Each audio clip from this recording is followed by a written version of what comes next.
Welcome to Fringe Fanatics with Chad Lee and Chris Zane. And we are back, ladies and gentlemen. It is episode 116 of Fringe Fanatics. I am Chris Zane. And I'm Chad Lee. Thanks for tuning in. Yes. One of us is a little hobbled today. He's playing hurt. Yes, as indeed. they always say, there's a difference between playing hurt and playing injured. Are you injured or are you hurt? Yeah. Chad's probably more injured than hurt, but he's playing. He is playing. I got the ice pack in my pants. Yep. Both go. of us have bad backs, apparently, and we found that out over the last 3 weeks now. I found it was insane. As soon as this happened last Friday, that was one of my first thoughts. I was like, damn, this just happened to Chris. Yeah. Is it like contagious or something? It might be. Could be the cold weather. Who knows? But either way, we weren't meant for most of the things we do with our spines. Yep. And we are reaping the unfortunate benefits of that. But like I said, it is episode 116. We just had one hell of a divisional round weekend. That was awesome, man. Yes. Great. That was great for you. Your team won. Yep. I'm not, you probably thought Chris is going to be on the bandwagon of the refs. I'm not. Not for the Chiefs. You do shock me. Not for the Chiefs. I'm on the bandwagon just consistency of the refs just being garbage. Yeah. I mean, you could go countless things. I mean, we could talk about the hit to Jared Goff's chin that he suffered in that game. You know? There was plenty of hits outside of the line of bounds, so to speak. Jalen Hurts was one of them. I think CJ Stroud too. But I do think we talked about this a few weeks ago, I'm kind of rambling right now because we're trying to make up time because we have our guest coming up here in like 6 minutes and we can't get in the weekends. But there is a significant problem here, and I've said it before, with the NFL being in bed with every single sports book and any sort of online gambling thing. It is very hard to accept the validity of the outcomes of these games when the officiating is so bad across everything. And we're in the most important time of the NFL, and I feel like we are having more issues than we did in the regular season. It's bad, man. I am really shocked, honestly. I came prepared with tons of ammo and counterpoints to bring up the refs because I thought that's how you do it. The only thing I'm going to say, that flop was some bullshit. Other than that, hey, and then I get it. This is my retort to that. I get it. You could YouTube compilation of Josh Allen flopping, and you're going to be sitting in front of the computer but that's the thing. for an hour. And that's not my point. The point is that in and of itself, the quarterbacks they need to do something. Yeah. Because if you get outside the tackle box, something needs to change. I don't blame Mahomes for what he has done. He has gone beyond probably what they thought the letter of the law could be with this stuff because they didn't think about it. And now it's just so hard for these defensive guys to have, and he slides late all the time and he tries to initiate contact. And I get it. It's beneficial and it's going in his favor. Why would you not do it? No, I hear you, man. But I will say there was... It's everybody, not just him. No, it is. Because, Josh Allen was really bad about flopping. We all know this. Man, there's one play in particular I'm trying to think of with him, but I can't remember it. Well, my thing is, like, if it's linemen arguing and someone pushes you, like, okay, whatever. That's some bullshit. Yeah. But when these guys can't hit you, really, at all, and then for you to make it almost next to impossible for them to even do anything. Yeah, I mean, there needs to be something relegated into the game that changes that. And it's everybody. Like I say, Josh Allen, it's all these quarterbacks. It sucks, though, because did he slide late? Yes, he did. But that is such a relative term. I mean, even a baseball slide. If a guy's running to second, he could slide real early, or he could... It happened. He moved too much. Man, it I'm cutting away from him. Yeah. He's fighting it right now. Office chairs are not good for I saw him go down a second ago, and he fought through that one. So you guys should really appreciate the fact that I'm trying. So he's fighting through. Hey, okay. So let's go back a few years. Do you remember when Bill Belichick found a rule in the loophole where he could delay a game in order to milk more clock when you've got the lead. And even Mike Vrabel went and did it to him before they outlawed that rule. Yeah. Look at the guys in the NBA. That's what I'm saying. They're not draw fouls. I don't blame them. Yeah. They are shirking. They're not even shirking, dude. It's just they didn't plan for this. No. They didn't plan for it to be this hard for the defense with the rules that they made. And now they've got this huge problem, and it all revolves around the quarterback. And that's what I'm saying. Like, you've got to make it to where, like, if you're outside the tackle box, it's free game. Like, I don't know if you call penalties on the quarterbacks or it's just you make it to the point where it's like there's either a 15 or a 5. I don't know. The one when he slid, dude, in real time, it looked like they tried to take his head off. Okay, and I went back and rewatched that today. They led with their heads. Minutes. They led with their heads. They did. That's the thing. That's what I was going to get at. It's like a late slide. It's so relative because he was running to the right. He turns to his left and he sees two guys. I get it. He drops to his ass. But this is going to bring me to the next point. Hold on. But that's just it. So I rewatched this just 30 minutes ago before you got here. Okay. Because you're ready. Well, yeah, and I just love that they win, so I watched the highlights. That's fair. So that was one of the highlights. So as soon as he drops down, and I watched it, they leave their feet after he drops. So if, in practicality, and even the big thing too is the VP of officiating came out and said, yes, those are flags. Everybody's up in arms about it. But here's what I'm saying is like, he dropped down, and they left, and if they just would have like touched him, that's all you got to do. I know. They were the ones that fucked up, man. But that's what I'm saying. There needs to be a checks and balance here, and we got to cut this short, and we're going to continue this, I'm sure. But I think that we talked about it before. The NFL has adopted many things from the XFL. They need whoever it is. They need some head official in the box. You don't stop the game for it. If the flag is thrown, he looks at it and says yes or no. The flag is gone, and you move on. You don't need to sit here and have a guy looking under a screen for 10 minutes. A guy looks at it. He says they didn't contact Mahomes' head. It's not a foul. Yes, they left their feet. That doesn't matter. They didn't hit him. The contact was relevant. The action is what they were penalized for. But at some point, the contact is also why they were penalized. But yes, let's. Well, and it's smart that you didn't. I know we got to call him real quick, but I do appreciate you not blaming the refs or anything like that, because the people, it is so asinine to think that the Texans didn't win because of the Fairbairn refs. Make some field goals. The field goal got blocked. Is it the refs that allowed 8 sacks on them? No. Is it the refs that allowed a 63-yard return? I'm over the narrative's getting old, man. Dude, the thing is the NFL loves one thing, and that's the NFL. And they will do anything to make that better. And they are seeing that offense makes things better. I hate to say it, the Taylor Swift thing is extremely beneficial to the NFL's bottom line. Dude, thank you, man. Man, I can't remember which. Okay, we'll come back to this. Because I need to think of what. Put a pin in it. Let's move on. McAfee. It was McAfee that talked on this. But yes, we got to call our guest Chris from the Philly podcast.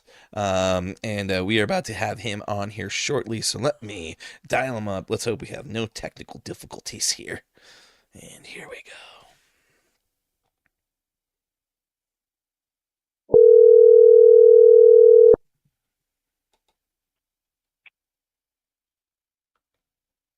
Hello.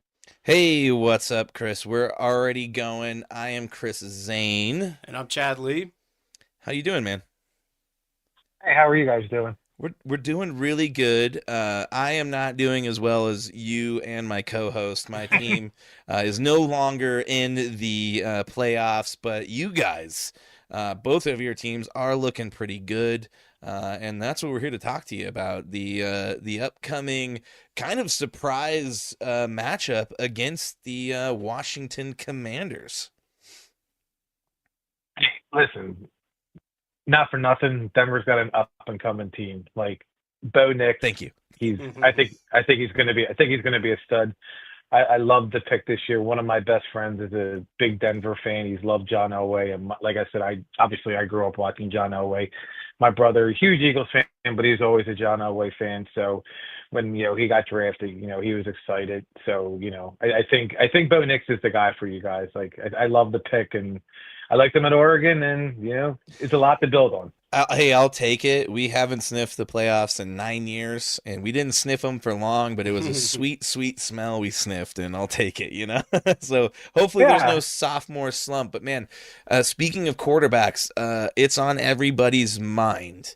How hurt is Jalen Hurts, and is this something that's going to affect them come next week?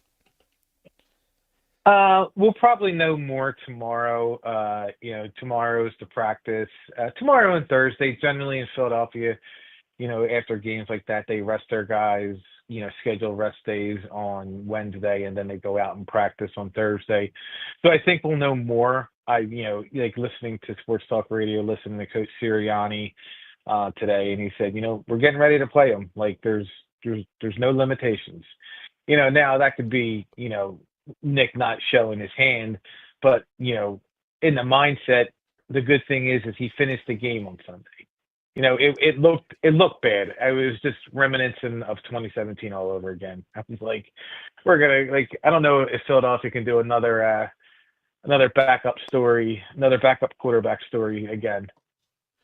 Oh yeah, I don't think that's going to happen. I'm sure he's probably going to tough through it, and that kind of leads to my next question, which is, in that game, he had a really good game on the ground. He had that huge long run, and he had a few good passes, but he was very hesitant. He got that safety. There was a couple passes that he just couldn't really seem to make up his mind. His behavior definitely seemed a little bit different. And I'm wondering, do you think we're seeing lingering effects of that concussion? What do you think? No. So, obviously, the talk of the town and the talk of the NFL is the passing yards. If you go back and watch the game, A.J. Brown dropped the pass at the 1. Yep. Dallas Goedert got tackled at the 2. Mekhi Becton was 5 yards downfield, illegal man downfield, so that was another 30. Devontae Smith got helmet to helmet. I mean, that was a 15-yard penalty, but that was about 40 yards in the air. So you're probably looking at, close to maybe 220 yards passing, and Jalen Hurts having 4 total touchdowns. So I don't think the concussion had anything to do with it. Okay. I do think our offensive line had a bad pass blocking game. Run blocking was phenomenal, but pass blocking, it wasn't there for some reason. I think a lot of it had to do with the conditions. I really think it does, because pass blocking, you gotta block 2-3 seconds. Or run blocking, you gotta block 2-3 seconds. Pass blocking, you gotta 4, 5, 6 seconds. Your feeding, your footing isn't there. So I just think that had a lot to do with it. I fully expect them to rebound this week against Washington in the pass game. But for the Eagles, you do what has been winning games this year, and Washington ranks 30th in the defense against the run. They just gave up 200 yards rushing against Detroit. Yeah. I mean, they still won, but they gave up 201 yards rushing, and he averaged 8.1 yards a carry. A crazy stat for Saquon Barkley, for anybody who, I don't know if anybody, obviously everybody follows it. He's 2 yards before he gets touched. That means when he gets the ball, it's 2nd and 8, and he hasn't even been tackled yet. Yeah, that's how good the offensive line's played. Yeah, I think I've heard this on a few different podcasts. That number is pretty insane, because he actually averages a full yard more than the average in the rest of the NFL O-line. Everybody else averages around, I think it's 1.1 or 1.0, and he's at a full yard above that, which some people may not seem like a lot, but in the grand scheme of things, an extra yard before he even receives contact, that's huge. I mean, that hole that he took off for with the 78 yarder was nuts, man. He just Lane Johnson just was all right, he's gone, and there's video of him just walking off to the sideline. Yeah, it was funny. I was just looking at that video, and you look back, you have Landon Dickerson pointing to the sky. Lane Johnson's walking to the sideline. Jalen Hurts has got his hands up in the air going touchdown. It is a thing of beauty. Is that not the one? I didn't mean to cut you off, but is that not the run when they cut to it right after the game where Saquon looked over to Jalen Hurts and was like, "Watch this"? Yeah. Like, Yep. talk about a house Yeah. call, pointing it out. Babe Ruth calling a home run. That's cool. You don't see that Right. And often. then no, not at all. And then you go back to his 62-yarder. Like, you look back and like, for people fans of the game, you got to watch everything. Like, we are fans, and you have to watch everything because, listen, it is frustrating when you see Jalen Hurts' passing numbers because he's got Devontae Smith, he's got Dallas Goedert, he's got AJ Brown, but when he audibled into that play and it was, because it was originally a pass play, and you go back, he audibles because he sees something, and it was a blitz, and he beat the blitz 62 yards. Like, it's there's certain things you have to look at. Now, would I like to see AJ Brown have 100 yards receiving? Absolutely, but this is the ultimate team game. This is the ultimate team game, and if you go back and look at his touchdown runs. You got Schmitty blocking. You got AJ Brown blocking. You got AJ Brown running behind him, which is, that to me, like, I know he's a wide receiver, and I know he gets the bad rap because he opened his mouth up a couple weeks ago, but the Philadelphia sports media took it for what it was. Actually, the national media took it for what it was, and then the next game he came out and he had 100 yards receiving, and Schmitty had 100 yards receiving. Like, you don't.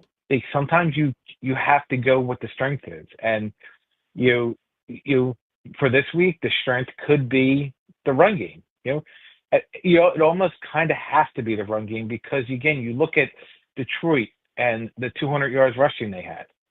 You look at the 5, and you got to remember they also had 5 turnovers. So they had 200 yards rushing. They win that game, they probably have 300 yards rushing. Oh yeah, for sure. Yeah, and yeah, I mean, Saquon is on a tear. I thought Peyton Manning was one of the greatest free agent signings ever. If the Eagles pull this off with Saquon, he might be the best free agent signing ever. And the fact that the Giants let him just walk out of the building is insane to me. I mean, this stat alone, he set a franchise record for rushing yards in a postseason game with the 205 he got. He also, right now, is third most rushing yards in a season, including playoffs, in NFL history with 2,329. He only trails Terrell Davis, with his marks of 2,331 and 97 and 2,476 and 98. If they make it all the way, he could easily break that. But he's definitely been what has got you guys out of the trials and tribulations of last year, so to speak. Oh, yeah, absolutely. And listen, like, I'm friends with a couple Giants fans, and I get it. You couldn't sign Saquon because you had that money invested in Daniel Jones. I just don't know if I would go on national TV and say it out loud. Yeah. Like, yeah. Like, now, like, I don't know if you heard the rumors, like, no franchise wants to go on Hard Knocks off season now because of that. Like, it was just between that and then Joe Schoen's son saying you need to trade up for Jaden Daniels. I was just about to say, like, that's making the rounds like every day now, and that guy, and they brought him back. Yeah, that's the worst part. They brought him back. Yeah. Hey, listen. The NFC East is grateful for it. Like, oh, for sure. I just like, and but when you sit there and you see, and the chatter is that he's signing with Philadelphia. You got to open up your checkbook because he only wanted an additional $10 million guaranteed. Yeah, that's pennies in New York. Like, and that's all he wanted. And it was like Saquon's salary cap hit for 2025 is $3.8 million. That's insane. That's so wild. That's for a guy who's leading the league in rushing. Yeah. And the sad part is like where that money went that they could have spent on him was on guys like Brian Burns. And I think there was another one, maybe it was a wide receiver they paid for. I mean, you look at Brian Burns had a decent year, but it's nowhere near like what Barkley did. And I think it's really safe to say that if he had re-signed with the Giants, I don't think he gets 1,300 yards. Their offensive line, the Eagles really do have the best offensive line. Oh, yeah. No, listen, absolutely. Listen, he's not, he's not getting 1,200 yards. And, that's not a knock on Saquon. It's just, they just have a bad offensive line. And I don't know what it is. Like, they've tried to draft offensive linemen and it just didn't work. And, that's just the story of how it goes. Listen, the Eagles in the early '90s, they had multiple busts in the offensive line that just didn't pan out, and that happens sometimes. I just think you need to make a change somewhere and get a better evaluation in your locker room because it's not working. And I know the Giants went out and they signed John Runyon Jr.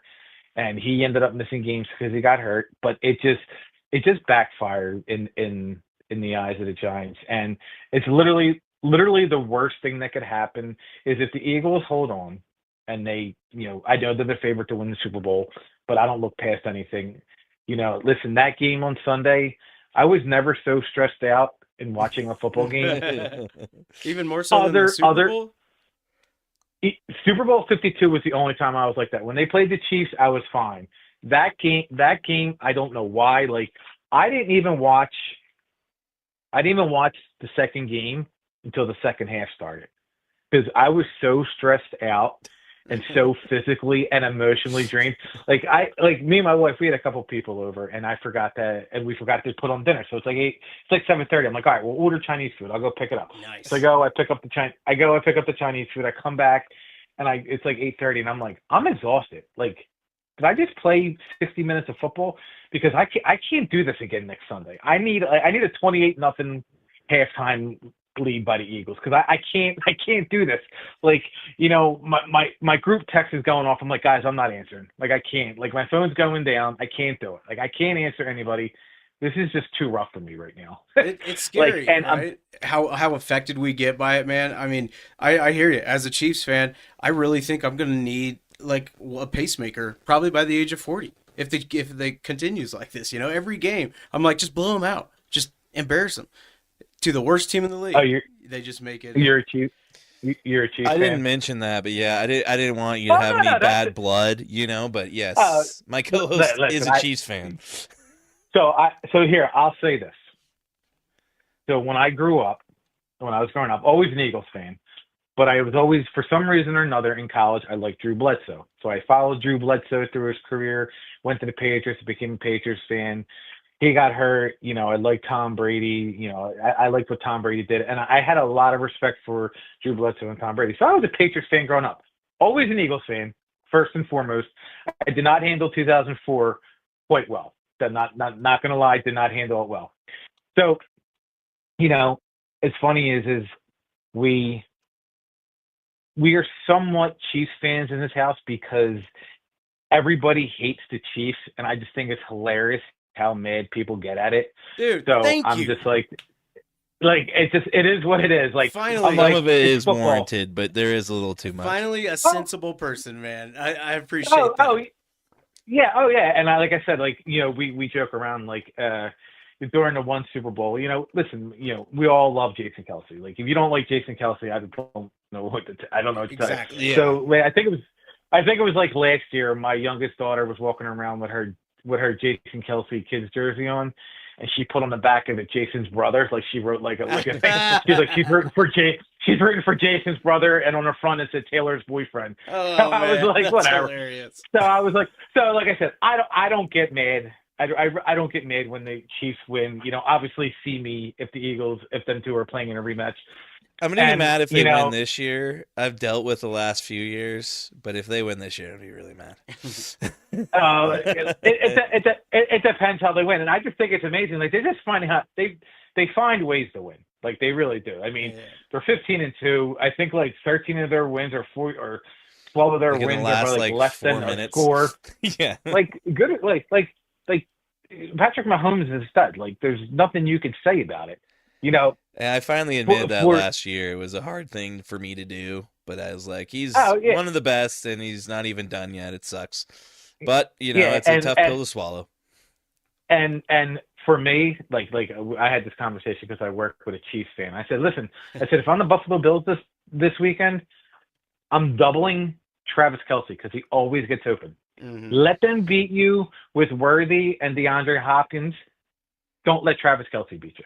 Yeah, that's what happened last weekend. I'm more scared of Travis Kelce than I am DeAndre Hopkins or Xavier Worthy because those two haven't been in this moment so you don't know how they're going to handle it. Travis Kelce is calm, cool, and collected.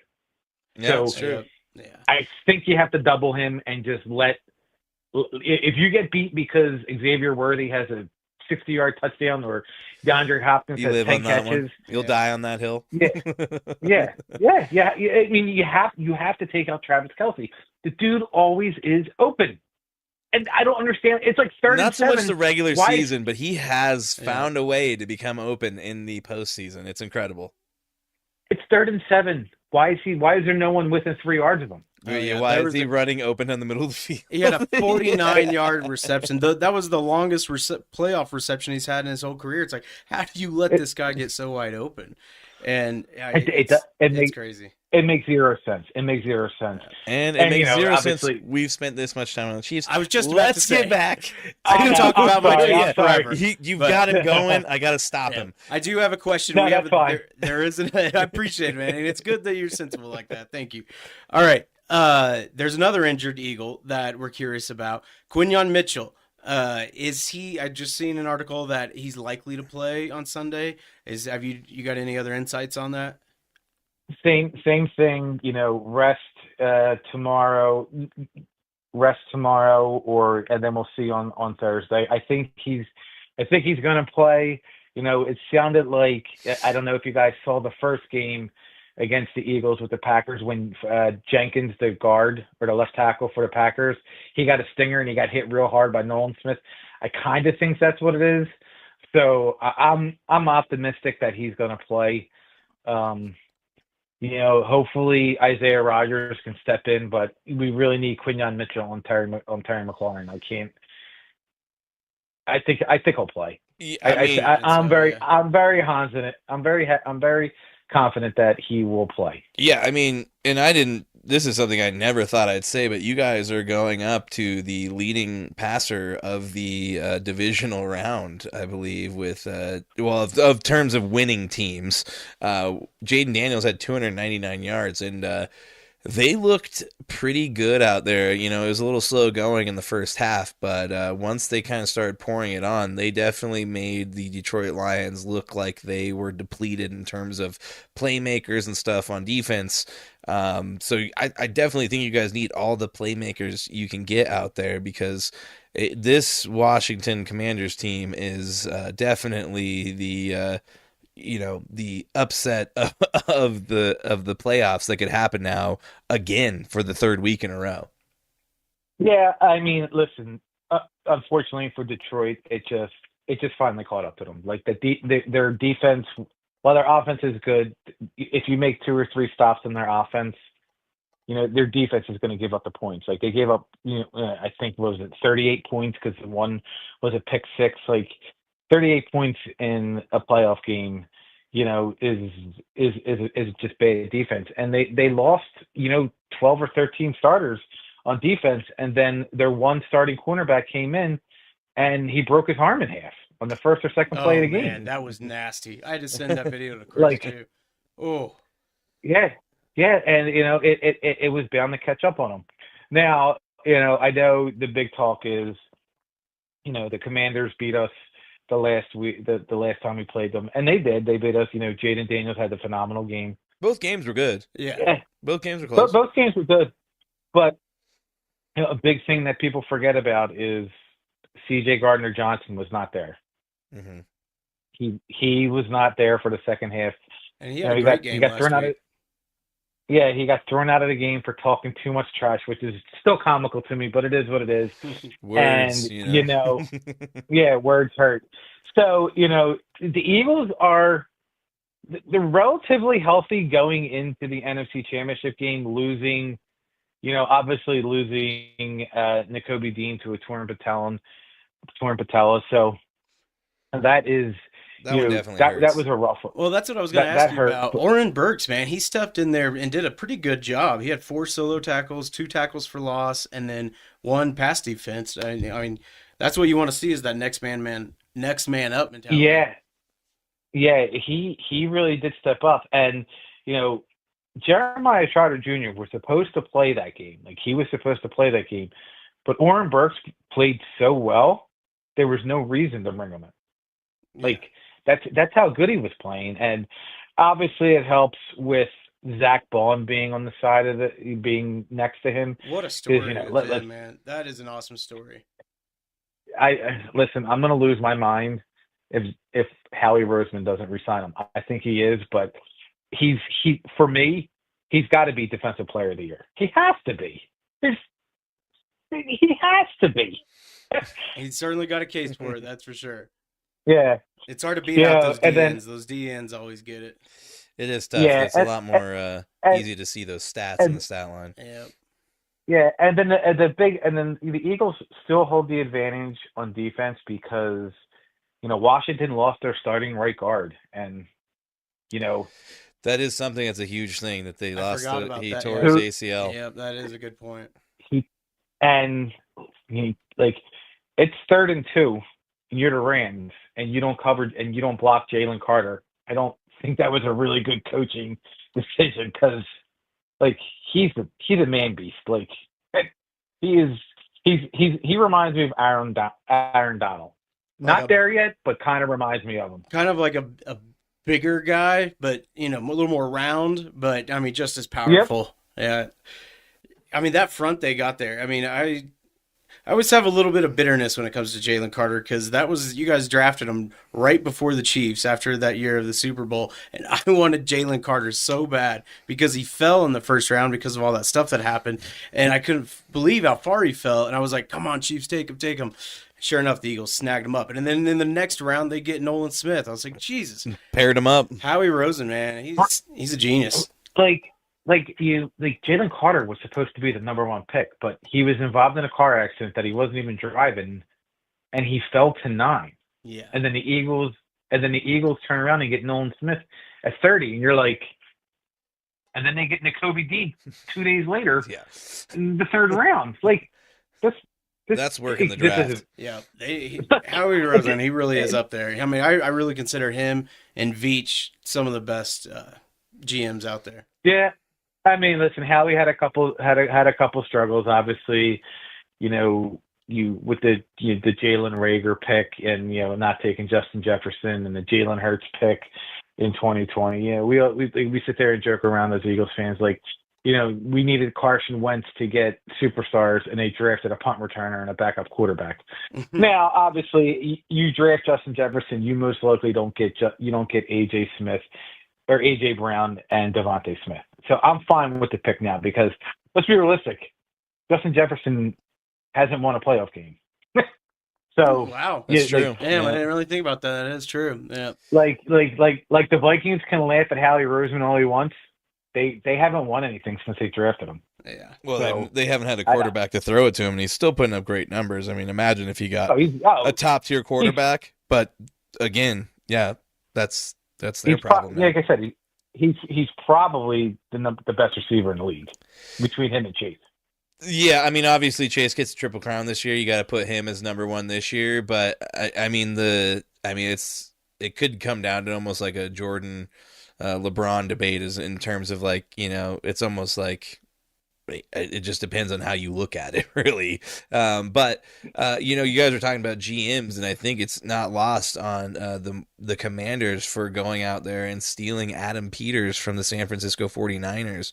And you look at what he has done and the players that they have brought in, and granted, a lot of people are talking about the Commanders being kind of the Seattle Seahawks light, with Dan Quinn bringing in a lot of guys that he's dealt with in the past. Bobby Wagner, one of the leading tacklers, it seems like almost every single year he's up there in the top 10 probably. But he has done a hell of a job, and now you guys are coming into this, and it does seem like the Commanders are on a little bit more of an uptick just because, they're playing with house money. You guys kind of need to put up or shut up, so to speak. And how do you feel about this game going into it? Are you feeling pretty confident, or are these injuries that are kind of looming got you a little worried, so to speak? Hey, listen, every game you can never take any extra game for granted, especially the NFC Championship game. I lived through 4 of them where they went 1-3. So I actually do have confidence that they'll win them. win this game, with the way the injuries are coming out. Like, so the line opened up at 4.5 for the Eagles. It's now at 6. I just saw that. I was going to bring that up. Yeah, that's a good point. So that should kind of tell you, like, listen, Jalen's playing, Quinyon Mitchell's playing, like, it's going to happen. But it's not going to be an easy game. I'm going to tell you that right now. I want it to be. I absolutely want it to be. But I think it's going to come down to, whose defense can make the biggest stop that there is. And I think the Eagles have the best roster in football right now. There's no one can debate it. They're the best roster in football, top to bottom. The few questionables, obviously, the quarterback position, but they had one of the best rosters. And at the end of the day, it's going to come down to coaching as well. And I think the Eagles have the better coaching staff. I love Dan Quinn. I love Cliff Kingsbury.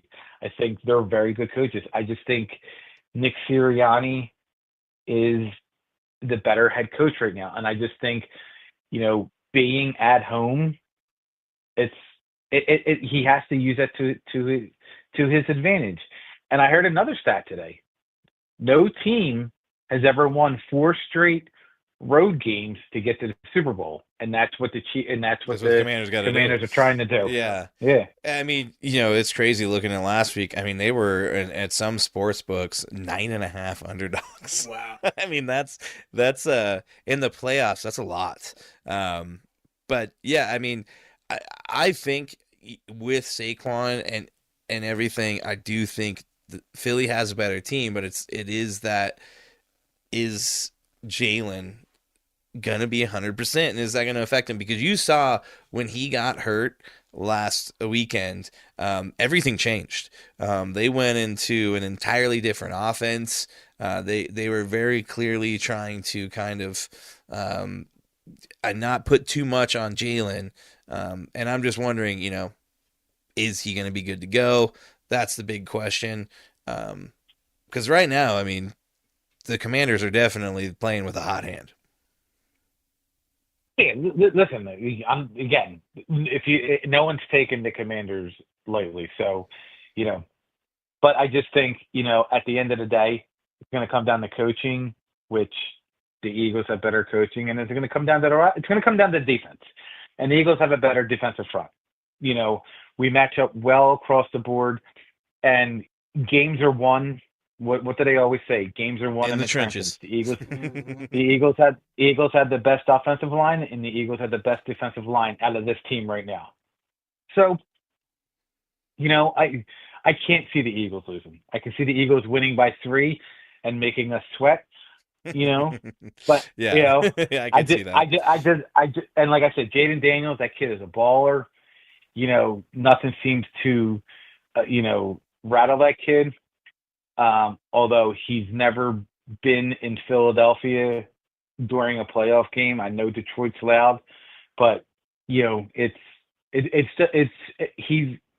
be a little shell shocked. I know he played at LSU and all that, but he might be a little shell shocked when he comes to Philadelphia. Well, it was in Philly, if I'm not mistaken, that they threw snowballs at Santa Claus. Am I correct on that one? I think you are. Oh, my God. Yeah, and you know what? What's funny is we always thought the moon landing didn't even happen yet. So that's how long ago. That is crazy. I didn't realize it was that long ago. Like, we're talking early 60s. Oh, yeah. Yeah, so, I mean, listen, it is funny. It's I always sit there and joke around, but no, absolutely. But like when people sit there and say, "Hey, the Philly fans are this and this and that," and I tell people all the time, I'm like, it's the lazy narrative, it's the lazy story that you can just, hey, oh, Philly fans did this and Philly fans did that. And I get it. Like we have the reputation. We had a jail cell in the Veterans Stadium. I think all places do, but it sounds like your guys has got a little bit more well known. But I think most sports venues have some sort of holding cell for the drunk take to come pick you up, so to speak. Yeah, absolutely. But I mean, yeah, it's a funny story. But hey, let's shift gears a little bit. I'm kind of curious, since you're a Philly guy. Are you a Sixers fan? I hate Josh Harris, if that's what you're going to ask me. No, that wasn't what I was going to ask. We're going to bring up Embiid. We were going to bring up Embiid. They play Denver tonight in Denver, and I think it's been 5 years. Yeah, 5 years since he's played here. Yeah, COVID wasn't a thing. I saw like a stat today, like COVID wasn't a thing. It was a bunch of crazy things. Like he's such a waste of talent, and it's so annoying. I feel bad for you guys. So man. So you're not a Sixers fan? No. You are. You just hate Embiid. Okay. Okay. No. Listen, I'm a 4-for-4 guy. But it is annoying to be a Sixers fan. I don't hate Embiid.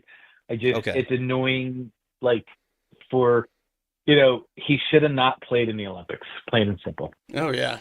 Yeah, I mean, we feel that same. I converted Chad to a Denver Nuggets fan since he's kind of out there with no real NBA team to root for.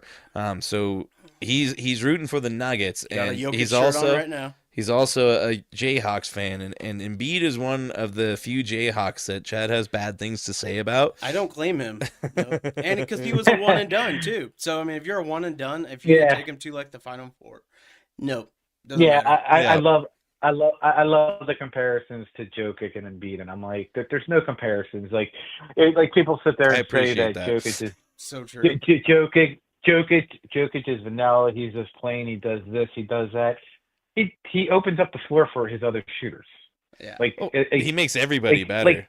Yeah, Embiid doesn't do that, and there's nothing wrong with that. But I tell people all the time, I'm like, there's no more comparisons between Embiid and Jokic. There's none. Like, stop it. There's no more arguments. Yeah, I mean, Jokic is like a point guard in a big man's body, and Embiid is a big man who just plays in the post all the time.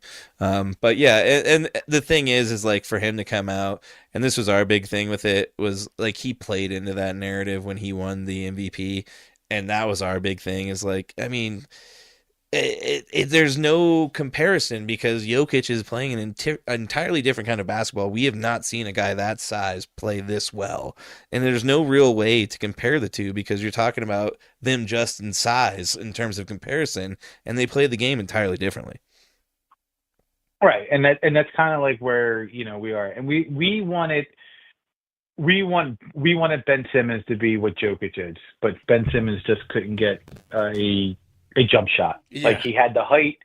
Like we always joke around. Like Ben Simmons was a center who could dribble really well. That was it. Yeah. He's one of those guys that like I'm surprised. Like we have these busts, and he is kind of one of those. Like we've seen glimpses of really good stuff, but the fact that he has hung on as long as he has, with all of the problems he has, like where he hasn't hardly played any basketball really, is crazy. Like the fact that people still have hope in him is wild to me. It's nuts, man.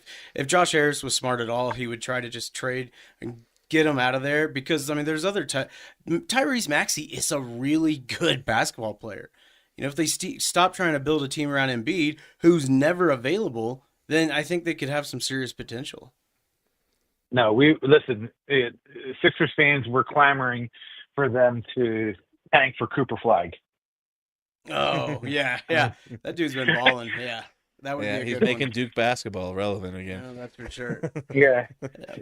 I was like, just stop winning and just like, let's go. Let's start sucking, pick either one or the other. Let's quit being in the middle ground, Right. You're going to be stuck in the 4 or 5 seed and you're going to not get past the second round. Exactly. Yeah. Well, man, we're going to let you get out of here because we've already had you on for a half an hour, and we greatly appreciate your time and the fact that you gave us time from your busy evening, I'm sure, and even if it wasn't busy, you should be enjoying it, relaxing. So thank you for hopping on with us. Please plug anywhere we can find you, however we can listen to you. I mean, we know that stuff, but let the listeners know if you could. Hey, listen, we're on Facebook on the Philly Podcast page. We're on TikTok on the Philly Podcast, as well as Twitter, Philly Podcast, and on Instagram at CEV Sports. So that's where we're at. Our big page is Facebook. We have over 34,000 followers. Wow. So that's So that's where we're actually growing there. We'll take 100 of them if you got them. Yeah, we had, like I said, we had 4,000 followers in October, and then I don't know what I did. I figured out the algorithm, and I was able to get us up to 34,000 now.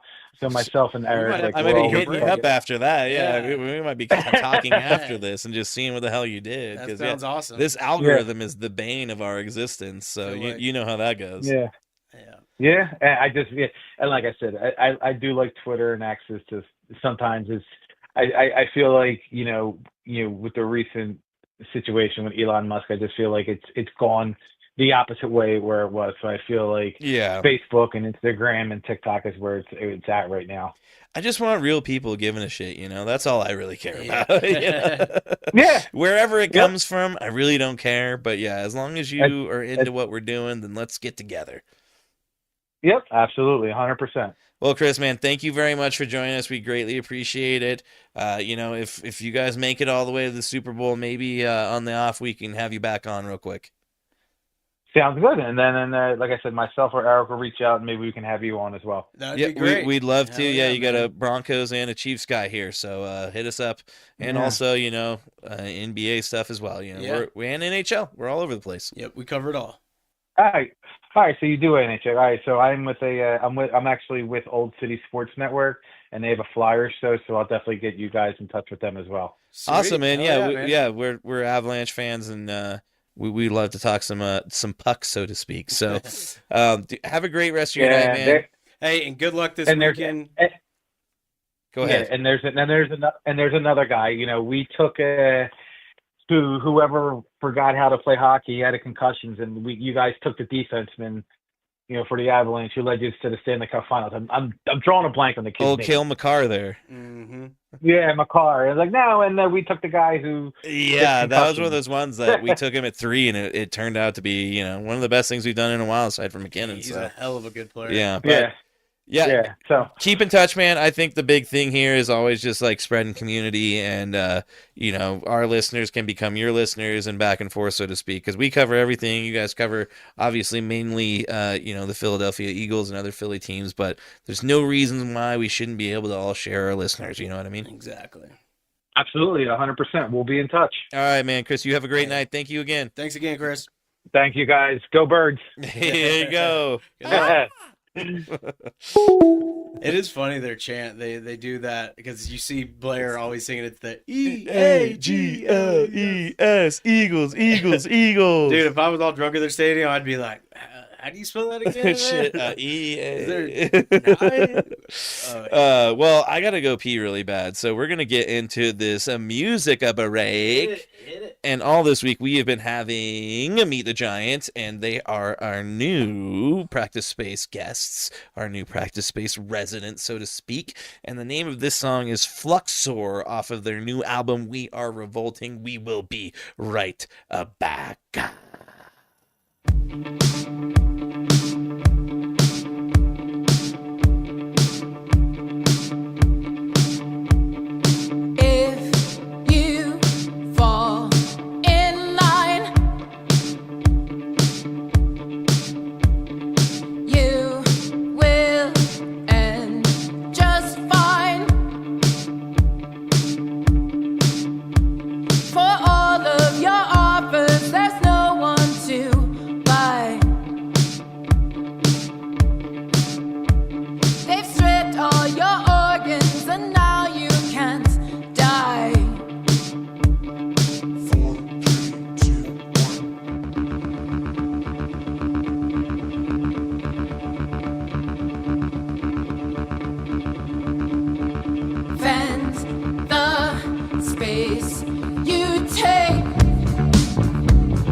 And we are not, well, there's music continuing to happen because I forgot to push stop. All right. You just heard the Fluxor by Meet the Giant off of their new album, We Are Revolting. You can find anything revolving them on meetthegiant.bandcamp.com. There you can find all of the music you would like to listen to, where they're playing next. You can get merch from them, all that stuff directly from the band themselves. And make sure to go give them a like, follow on all things streaming wherever you get your music.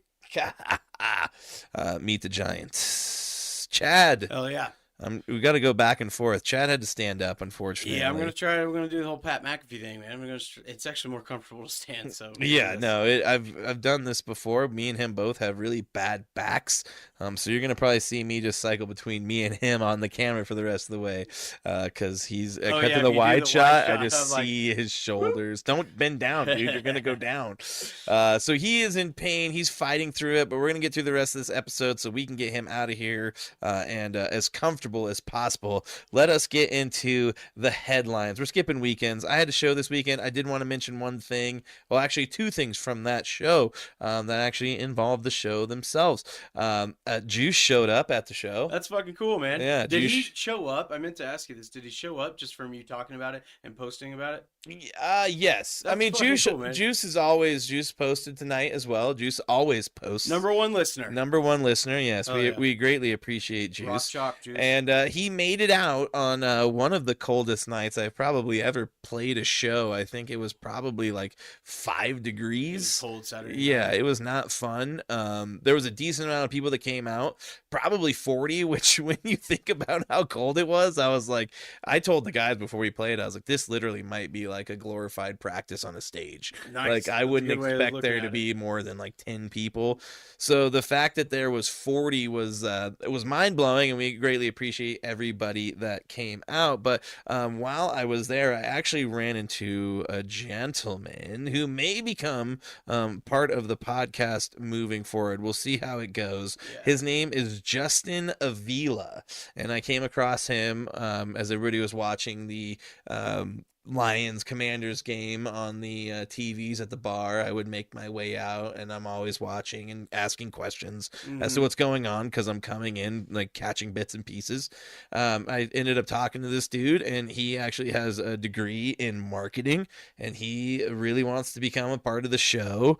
He was thinking about trying to come out tonight, but with everything going on, I was just like, it's too much. He wants to come out and actually see a recording of the show. Oh, wow. And he was thinking about possibly maybe a producer type thing if it comes to that. Okay.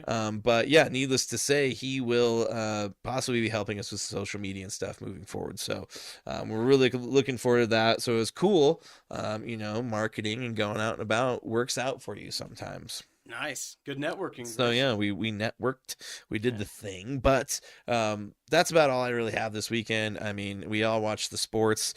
Chad was laid up. You can see him standing. He's standing now. He stood up. Yeah.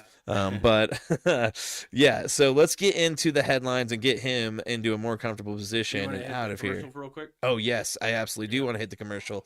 So it is time for our sponsors, which is SDO Collectibles. If you haven't yet, please go check out SDO Collectibles. They've got an eBay store up now where they are posting all of the stuff that they have for sale. You can get anything from Funko Pops to any sort of sports collectibles. They have been doing pack openings and the like.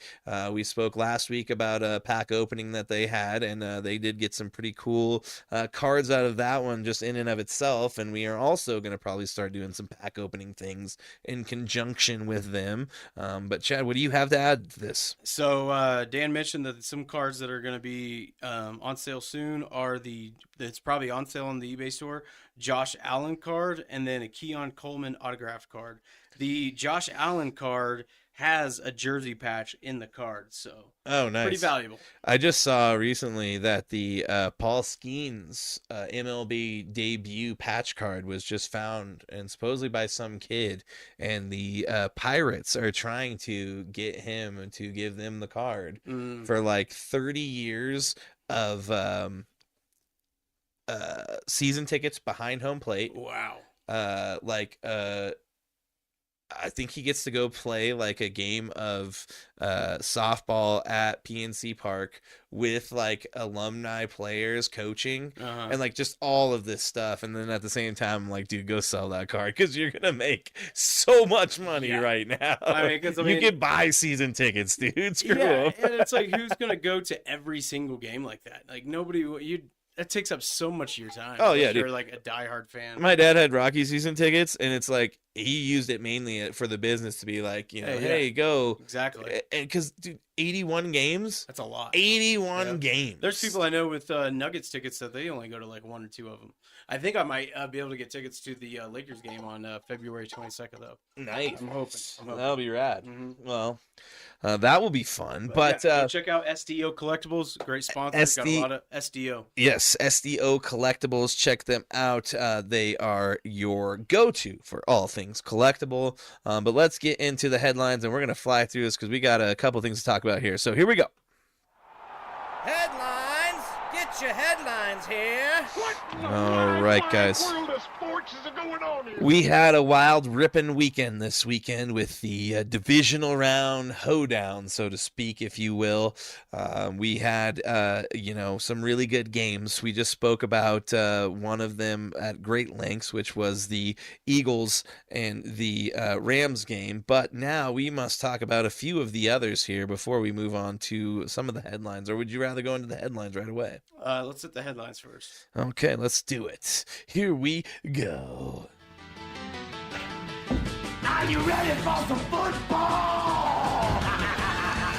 Yes, you better be ready for some football because we have movement when it comes to the coaching realm. As this broke just before we got on the air, Kevin O'Connell has now been signed to a significant extension, and they are backing up the old Brinks truck, so to speak. They think they found their guy. Yeah, well, I mean, they kind of have. Look what he did with Sam Darnold. The guy was thrown away.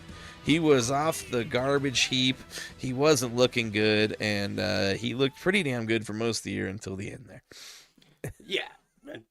Hell of an achievement by Kevin O'Connell, regardless. Some people are calling him the QB whisperer because had a good year with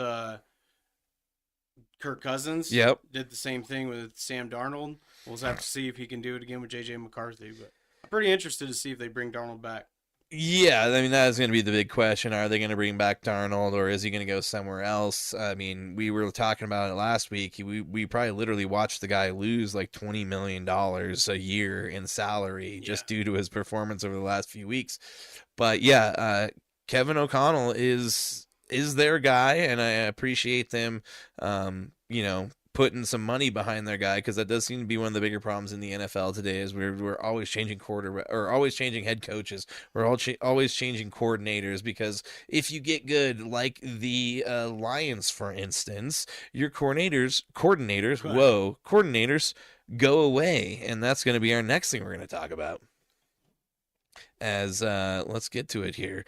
The Bears have now hired Ben Johnson to be the next head coach, and I believe this is the first head coach that has been hired with no formal face-to-face interview. They just grabbed this guy off the Zoom, and I think this one was probably locked up a few weeks ago before anything was brought up. Bad. Yeah, they want somebody that can kind of, with all that creativity, work well with Caleb Williams, because that's what he does. He improvises a lot, and I'm sure that Ben Johnson will try to fix that in a sense, but it's like what we've talked about with Vance Joseph and a few of these other position coordinators. Do they always translate well to a head coach? We'll have to see. Yeah, and that is the big thing. We'll see how well he can manage an entire team and not just an offense. I mean, there's a lot of people that put his,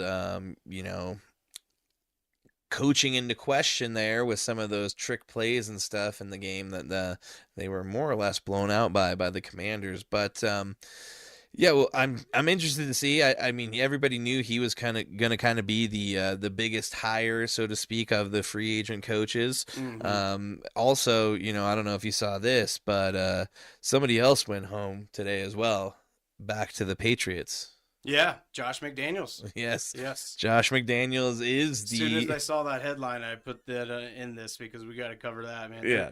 They're bringing back the old crew. Yeah, all we need is what's his name with the pencil? Yep. Damn it. Matt Patricia. Yes, you got it. Matt Patricia. You know, together we make one whole. But yeah, so Josh McDaniels is back out of coaching for a little bit, although while probably still getting paid from wherever he got fired from last time. Mm-hmm. He's back now as the OC there in New England, and we'll see what they can do with Drake May. I didn't notice this other one, though. The Colts hired Lou Anarumo to be their DC. I did not see that one. That one came out yesterday, I believe, and yeah, everybody thought that he kind of was dealt a pretty shitty hand with what he was given in terms of a roster on the defensive side of the ball, and he was going to be one of the better DC hires. I mean, obviously, everybody thought, oh man, I'm forgetting his name. What's his name from Detroit, the defensive coordinator? Aaron Glenn. Aaron Glenn, yeah, everybody thought Aaron Glenn was going to be the first one to go off the board in terms of defensive coordinators to be a head coach, but, well, he is probably going to be a head coach. We'll see. Yeah, because Lou Anarumo's still he's DC, just a DC. He moved laterally. But yeah. So what else we got, Chad? You want to talk anything else, or should we hit a couple of games? For the headlines. Okay. Well, we can. We'll cover that last little bit after each of the games. Go ahead and take the Commanders. Oh, yes. The Commanders shock the world while also keeping their kneecaps intact. You're not biting these kneecaps, damn it. Dan Quinn's defense forced Jared Goff into 4 turnovers, 3 picks and a fumble, and one of those interceptions was a pick 6. Jamison Williams also threw a pick on a trick play. Jaden Daniels had a stellar game, though. 299 yards passing, like I mentioned earlier, 2 touchdowns and no interceptions, and he was not sacked at all. Mm-hmm.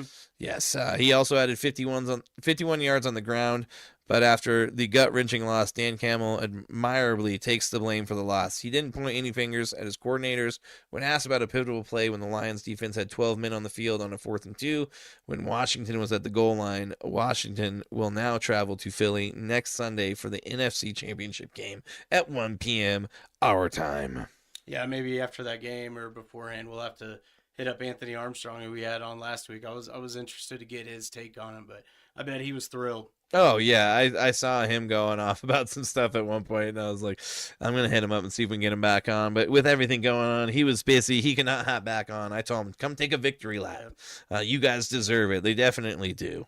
It's nuts, man. I couldn't believe watching that game. They jumped out to that early lead, and I was like, damn, is this going to happen? The Lions have had some big comebacks this year, but damn, that shocked the world, man. I did not expect that one. It really did. I don't know if anybody had that picked. I'm sure some people just taking a whim might have picked that, but right now I've got a NFL playoff bracket that me and my brother Jeremy are currently tied in first place. Oh, wow. If the Bills beat the Chiefs, I win like $560. So you know where my rooting interest will be this weekend. Well, I'm going to be even more pleased if we win. Yeah, you would be, you son of a bitch.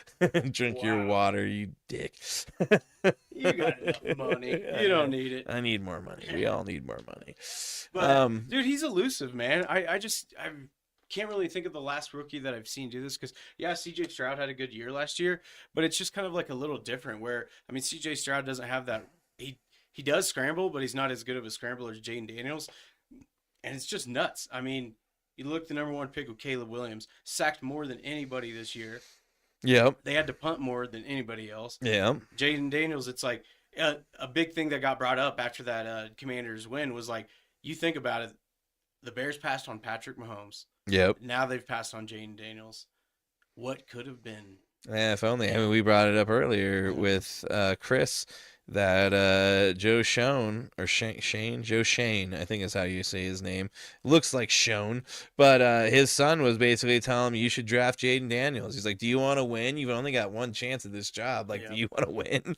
And he's lucky to have kept his job. But yeah, now you're looking at Jaden Daniels as probably one of the better free agent rookie QBs to be drafted in the last 6-7 years. He's fun to watch, man. He just stays calm out there, and his ability to scramble and had the success rate at it is like one of the highest in the league. I think it's right under Josh Allen, actually. Yeah. All right, let's move to the second game in the NFC. We talked about it a little bit with our Philly guy, but yeah, Saquon Barkley leads his Eagles to another NFC Championship with a monster game. 205 yards rushing and 27 yards receiving, while also scoring 2 TDs. The Eagles' offense seems unstoppable right now with 2-star wide receivers and a reliable tight end in Goddard. He's just out there stiff-arming people. And the deadliest combo in the NFL with maybe the best O-line blocking for the best running back in the league. The Eagles did lose their star defensive back, which we mentioned earlier, Quinyon Mitchell, to a shoulder injury, but it looks like he might play. And the Rams tried to make a late comeback of it, but All-Pro D lineman Jalen Carter shut that effort down by forcing a key sack on a 3rd down, and then on the 4th down, another pressure, which pretty much halted the drive. Yeah. That was one that, it was crazy. It almost felt like Matthew Stafford was kind of done. And after the game, I think that was the big point, and everybody was trying to ask him, was like, what's your thoughts on next year? Mm-hmm. And with Cooper Kupp being up in the air next year, is he going to be traded? It does sound like they don't really want to continue that relationship, so this could be the end of the I guess what was in Ramsville out there. They kind of seem like a married couple, where by their interviews, it seems like wherever Stafford goes, Kupp's going too. They're pretty close. Yeah. So we'll see how that plays out, because I'll be interested to see if Stafford even comes back. Yeah, but I mean, it's like, what are you going to do though? You know, you got Jimmy Garoppolo back there. He isn't the answer. I mean, they're going to have to maybe trade for somebody. Yeah, or there's like Aaron Rodgers. Oh, that'd be nuts. Could you imagine him and Sean McVay in the same building? Yeah. Oh, that'd be awful. Who knows? But I mean, we kind of already talked about the Chiefs game earlier. If you want to get into it more, we can, or we can cruise right into the Bills. I think there was something. Let's see. Okay, we'll just cover the Chiefs ones real quick, because all we really did is talk about the refs. Yeah. Kansas City made CJ Stroud's day brutal by sacking him 8 times. He got hit 14 times and pressured 12 times. A blunder of coaching errors on special teams and on 4th downs lead to Houston to make history. Teams that this is the history that the Texans did make, which is probably not. This is a crazy stat. This is insane. So the Texans make. Okay, hold on. I'm going to reread this. I lost my place. All right. You're all good. Yeah, so I'm looking a little further down at it. All right. Teams that outgained their opponents by 100 yards, had 0 turnovers, were 49-0. Not after this game. The Texans make that 49-1 after Saturday's divisional game. And a lot of that, you think, how could they have over 100 yards, 0 turnovers, and still lose the game? Special teams. Yeah. That is the key right there. If you don't hit those field goals, you don't go for it on 4th and 10, and then even on the 4th and 10, you don't even really get a play in time. They just they had to let that take that. Yeah, that's how that delay happens. A game. Yeah. Yep. But Mahomes is now tied Joe Montana with 16 career playoff wins, and then Travis Kelce also passed Jerry motherfucking Rice with his 9th career 100-yard game, now holding that record solely alone in the playoffs. Yeah, at this point, I wouldn't be surprised if Travis just retires next year and then comes back for the playoffs. Dude, just like Pulls Gronk. A Gronk. Yeah. I think Gronk. Why not? That's smart, man. Yeah, why not? Why beat your body up? Let's get to the other game real quick. The Bills survived the last-ditch effort by the Ravens as Mark Andrews drops a game-tying 2-point conversion. Lamar did also have 2 turnovers in this game. But 2 turnovers in the playoffs resume, with him throwing 1 interception and losing 1 fumble. Jackson threw for 254 yards and 2 touchdowns. Josh Allen threw for only 127 yards and 0 touchdowns, but they held Derrick Henry to 84 yards. And that's the big thing. I mean, they kind of shut down Derrick Henry, and then not to mention I don't blame Mark Andrews as much as I blame Lamar Jackson. They both had, and everybody was like, Lamar's post-game comments were all about Mark Andrews. I think those are mostly about him. He's tired of the turnovers. He fumbled the ball once, threw the pick.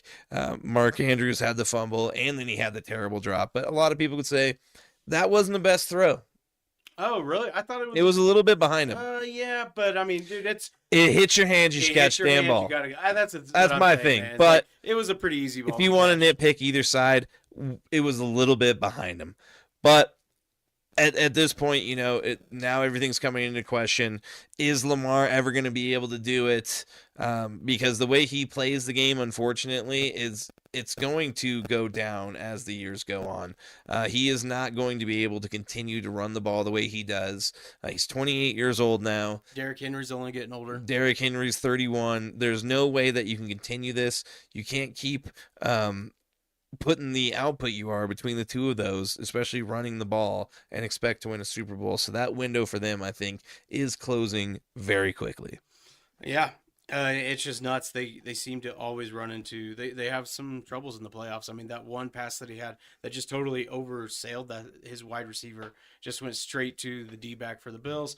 It's a perfect example. I mean, we saw it last year with the Chiefs. I mean, there's a kind of a reel going around right now that's all of the Ravens blunders in the playoffs, and a lot of Broncos fans are happy about it because I've seen a lot of them repost this reel of like last year's Zay Flowers fumbling it right in the end zone. There's been another few instances. Yeah, Broncos fans are like, hey, how does it feel? Because Jacoby Jones did it to you guys. Yeah, son of a bitch. I hate that game. But yeah, they've got some problems, and it's going to be interesting to see how they deal with it because the AFC is only going to get tougher. Yeah. So. All right. I just want to bring this up. This is kind of nuts. It's a common trend in the divisional games right here where you don't see this very often. In each of the games, the team that had more total yards lost. The Texans had more yards than the Chiefs. Lions had more yards than the Commanders. Same with the Rams. Same with the Ravens. That's crazy.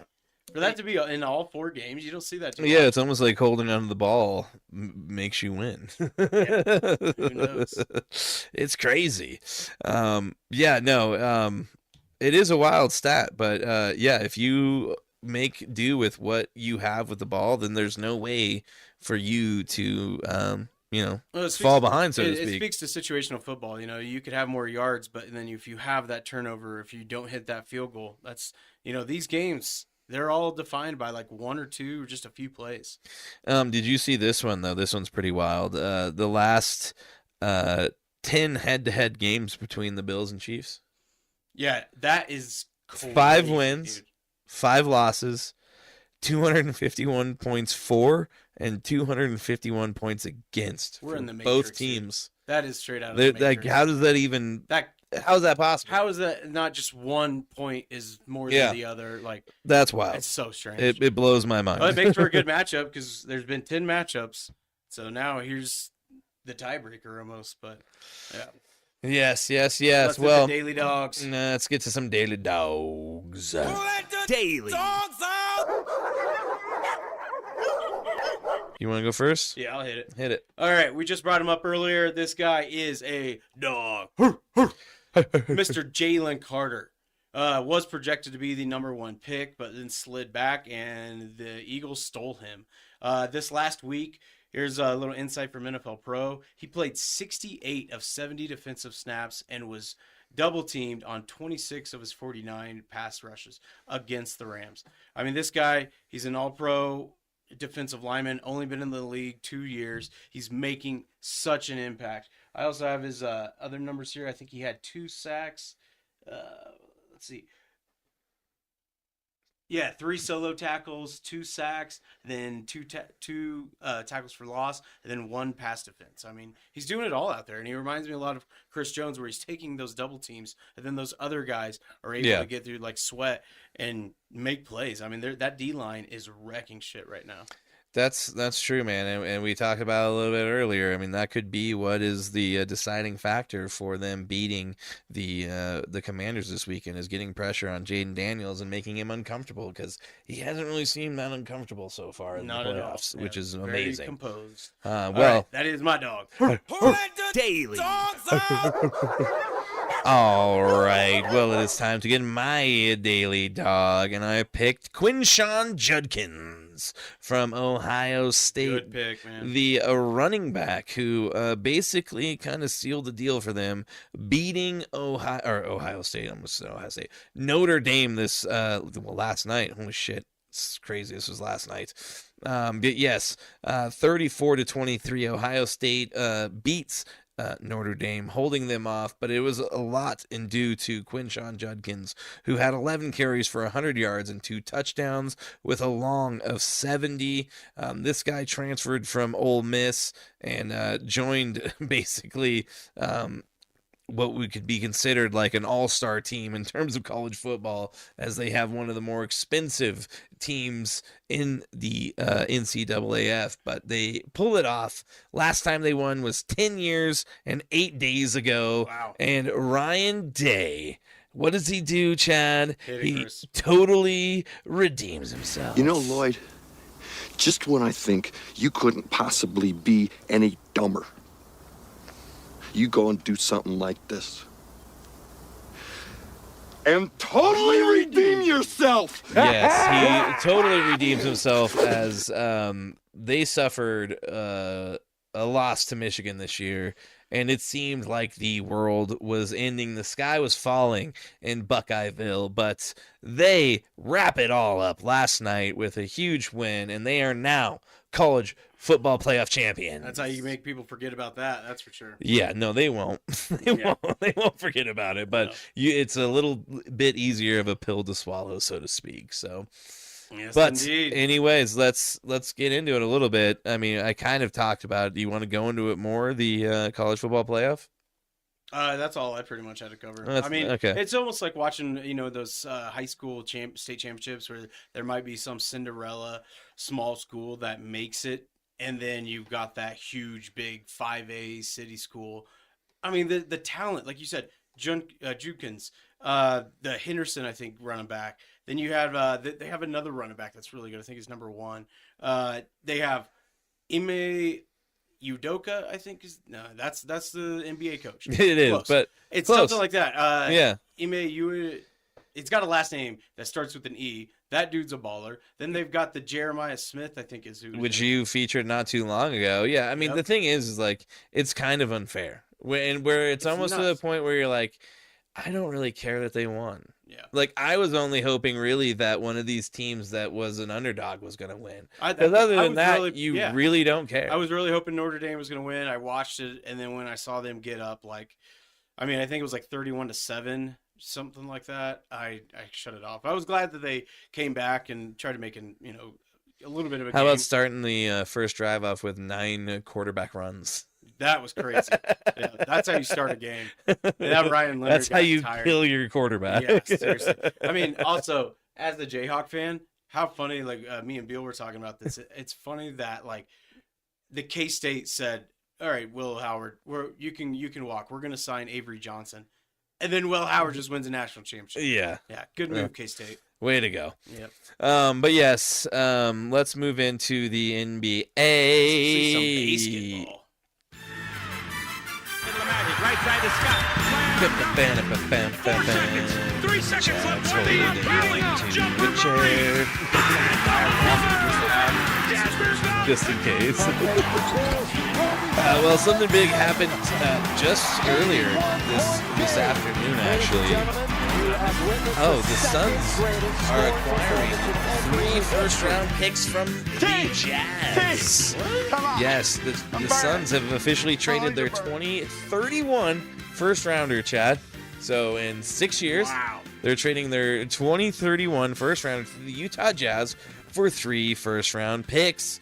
The trade triples the Suns' allotted first-round draft capital as the franchise pursues upgrades to its roster, such as Miami Heat star Jimmy Butler. Yeah, that's probably Butler, what who doing. requested a trade from the Heat earlier this month, has the Suns among his preferred trade destinations. So this literally sounds like it was all a way for them to kind of finagle themselves to get a few more.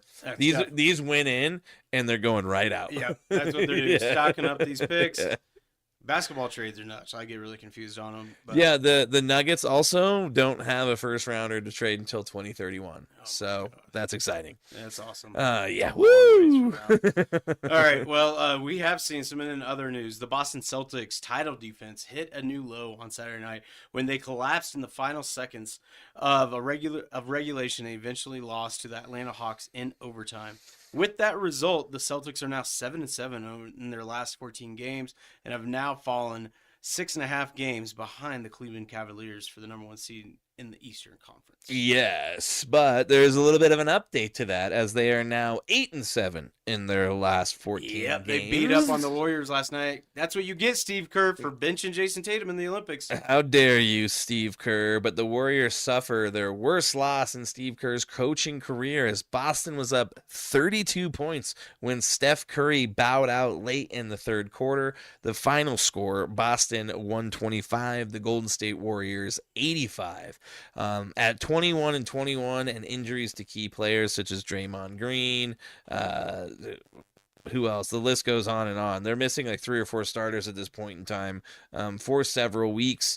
Golden State is far from their championship pedigree, and I don't see a way that they can get back to it anytime soon this year. And as we talked about last week with Steph Curry basically telling them, please do not sell the farm to try and get me one more. Get me one more. The writing may be on the wall. This could be the end of the line for the dynasty that was the Warriors. I bet they bring in LeBron next year, and then that'll be it.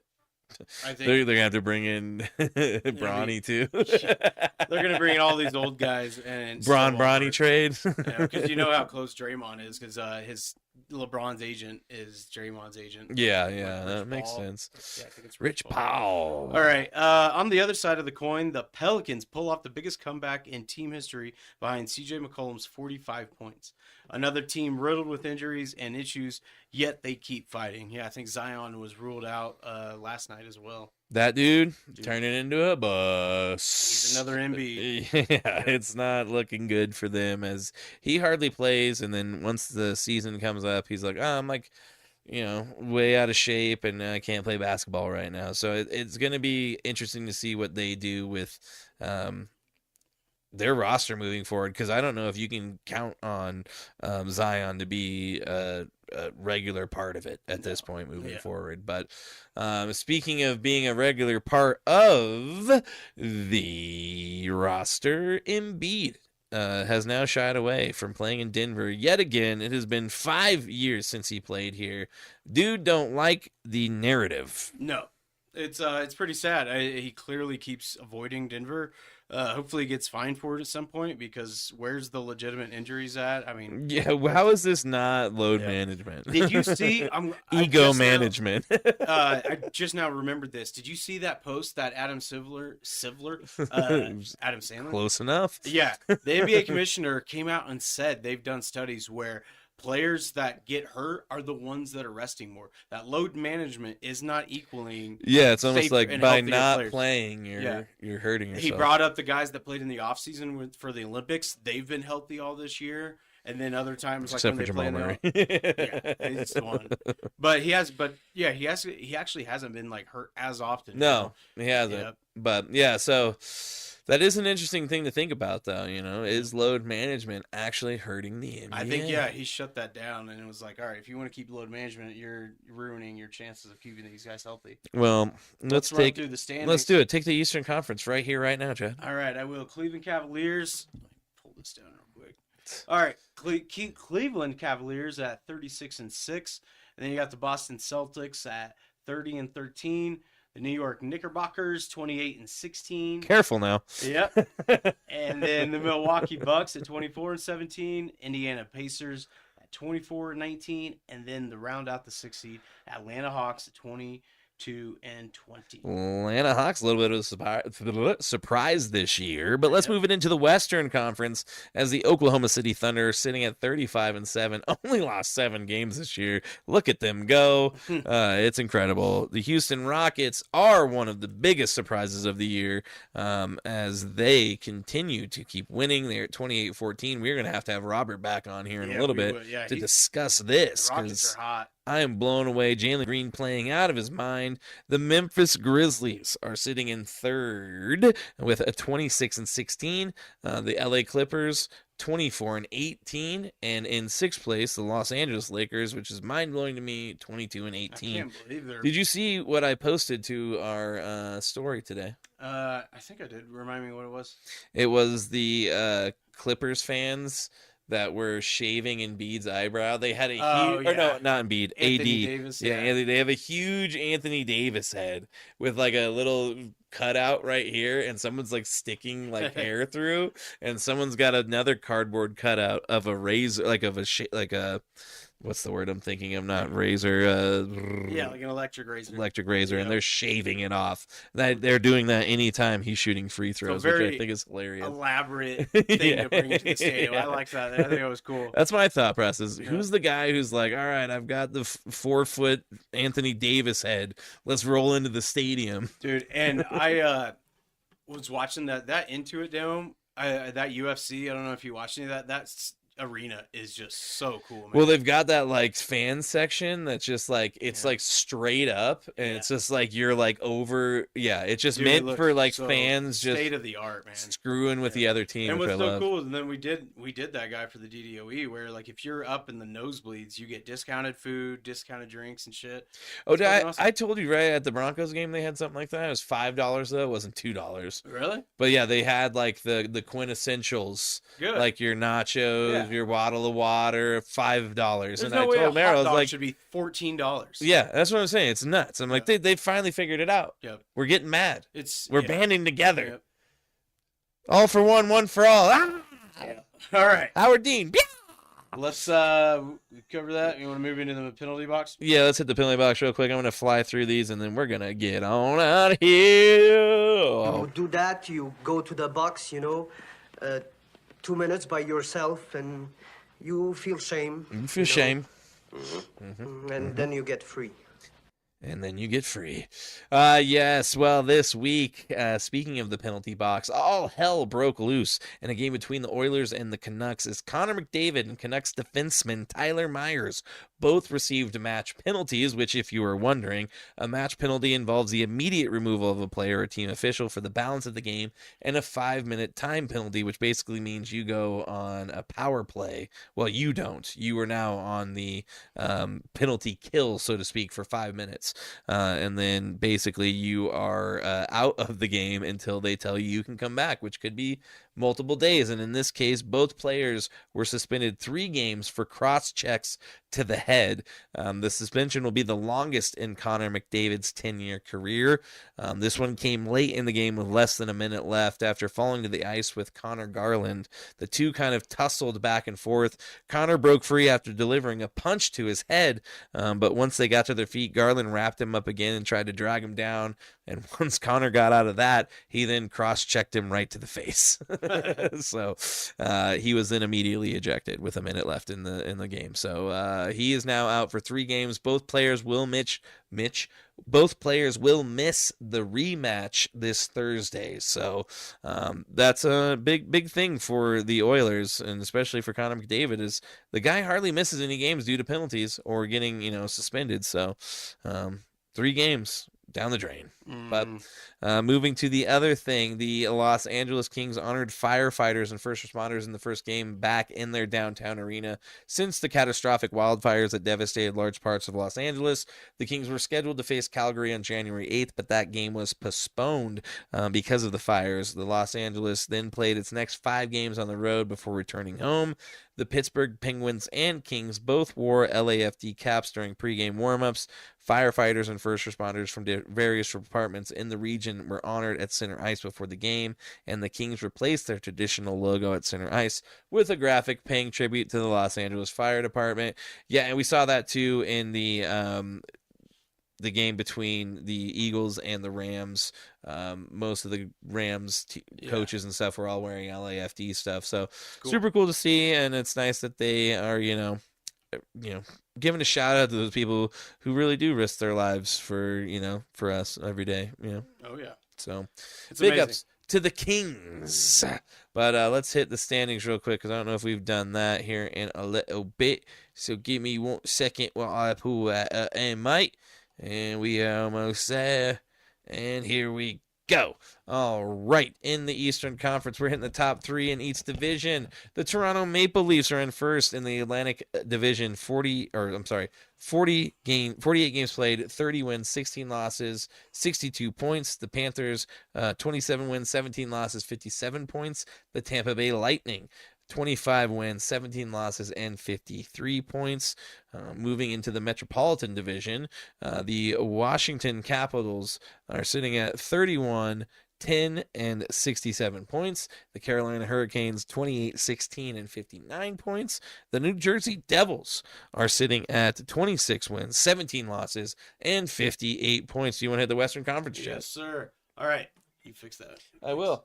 All right. Winnipeg Jets at 31-14, 65 points. Minnesota Wild, who just beat the Avs last night, at 28-15 and 60 points. And then you got the Dallas Stars at 29 wins and 16 losses at 59 points. Then in the Pacific Division, the Golden Knights, always on top.